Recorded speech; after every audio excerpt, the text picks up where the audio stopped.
Another message, I can't say it would be equal, but it's not very close to it. And it's so that it's very subtle that it gets the best of us, and we don't even realize when it gets us. Because when someone may ask you, oftentimes you would deny it. Because you surely won't associate yourself with that word. What would you think that word may be? Me, I should have said somebody not on the front row. Did anybody hear that? Pride. How many would agree? Because after all, no. Somebody said you're a little prideful. Oh no, I'm not prideful. I'm just saying.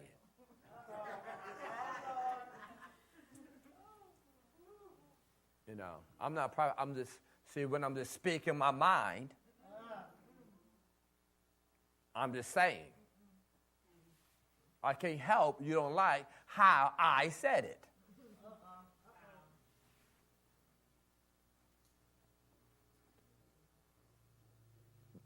He was talking to me about pride. There's 51 scriptures that I looked in the Bible on pride. And then I brought them down to the fabulous 8. And then I brought it down to a few more. And then a message came out of nothing good comes from being prideful. Nothing. So I'm just going to share you some thoughts for those like myself, because you might not fit this category, who sometimes pride come on you and you don't realize it. So anybody with me in that group? So, in 1 John chapter 2, verse 16, it's very subtle. It gets the best. Gets the best of us. Get the best of us. Get the best of us. It get the morally good. It get the saved and sanctified. It gets the best of us. 1 John 2:16. For all that's in the world, the lust of the flesh and the lust of the eyes and the pride of life. If I have my board up here, I'll put pride up there, and then after pride you can put sin, and you find that same letter I, and if you write the word lie, it goes back to have that I in there. So in pride goes back to I. For all that's in the world, the lust of the flesh and the lust of the eyes and the pride of life is not of the Father, but it's of the world. Remember Satan. What was his name before he became Satan? Lucifer. What took him out?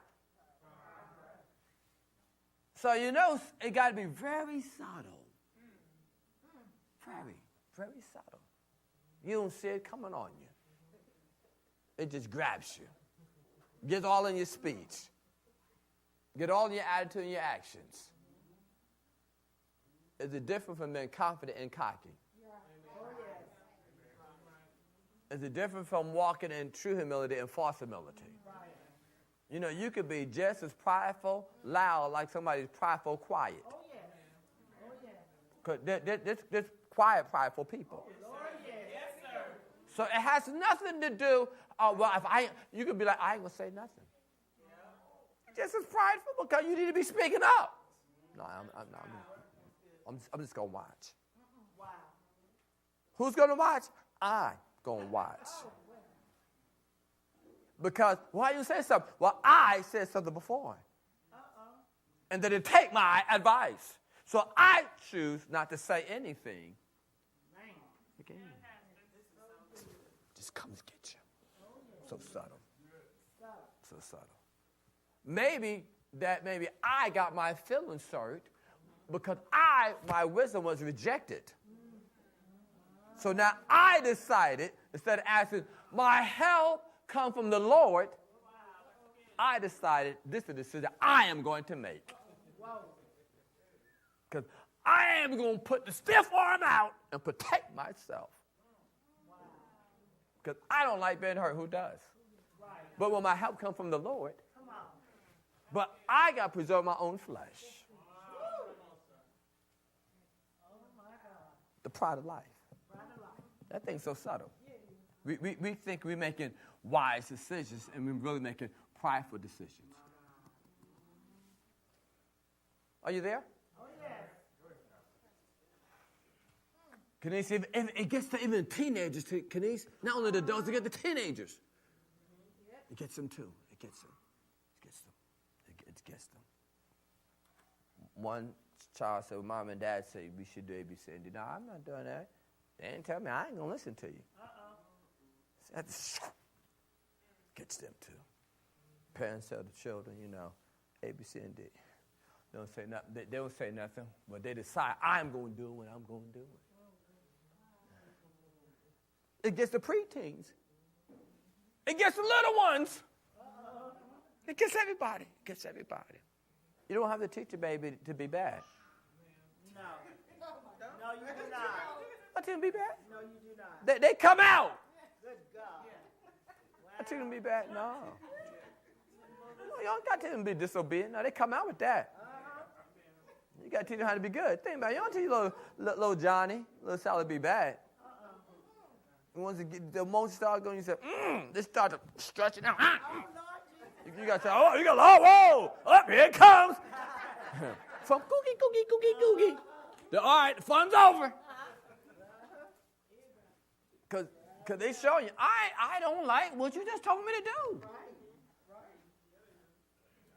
It gets the best of us. I know some of us don't want to say, hey, that doesn't get me. What just got you? See how it gets you? It gets the best of us. Someone. Sometimes I don't like this message. What just got you? Why don't you like this message?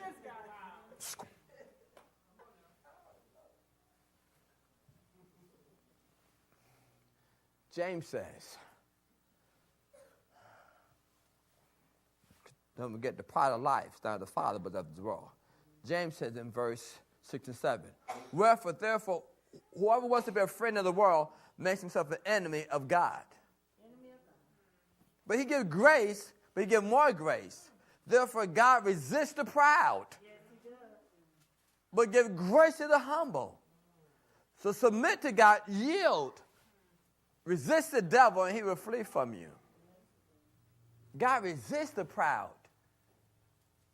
Have you ever felt resistance, or you had to, say something? Just take your hand. Just take your hand right now, and try to one hand, and take the other to come push back. Don't you feel that resistance? If you do it hard enough, that's how you and I become.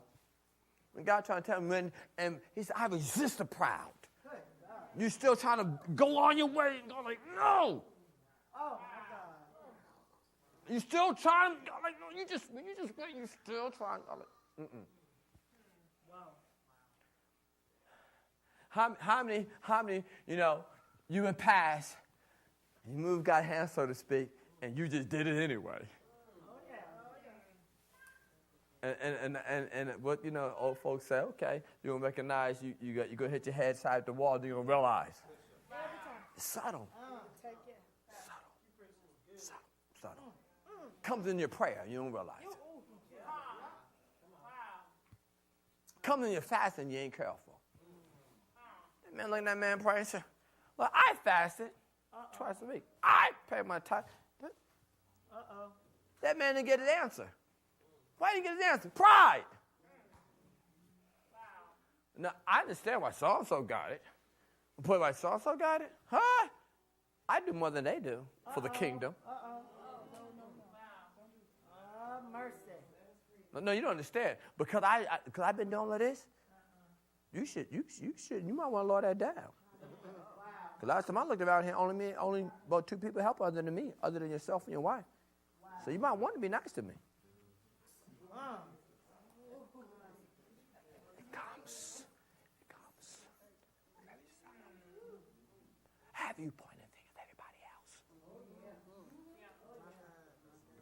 he bring his cousin, the accuser of the brethren. The accuser of the brethren. Shh. He goes, shh, shh, shh, shh. Don't tell nobody.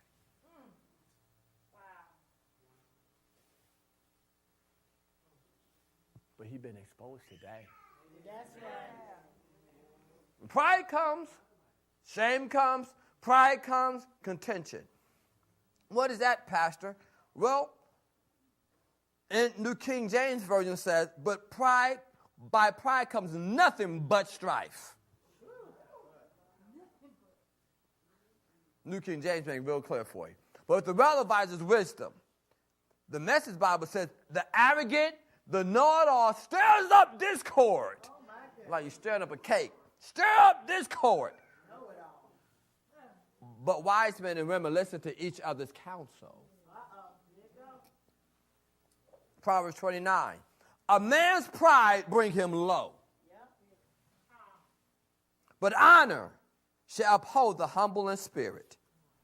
The Message Bible says, pride lands you flat on your face. Humility prepares you for honors. Nothing good come from being prideful. And I'm just about finished. You good? You can handle this? Obadiah 1:3 says, the pride of thine heart hath deceived you. So pride is a deceiver. Have anybody other than myself been deceived by pride? Thank you. I got about three hands. Praise the Lord. Because I know I lived out Obadiah 1:3. Yeah, deceive you. The pride of your heart deceive you.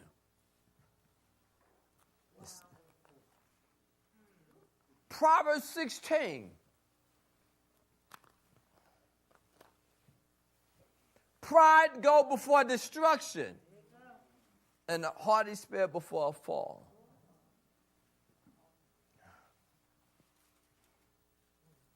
Mark 7:22. Theft, covetousness, wickedness, deceit, lasciviousness, and evil, blasphemy, pride, and foolishness. What's one of the cures for pride? Proverbs 8:13. The fear of the Lord is to hate evil, pride, and arrogancy, and the evil way, and the forward mouth do I hate. So you got to do what? Fear the Lord.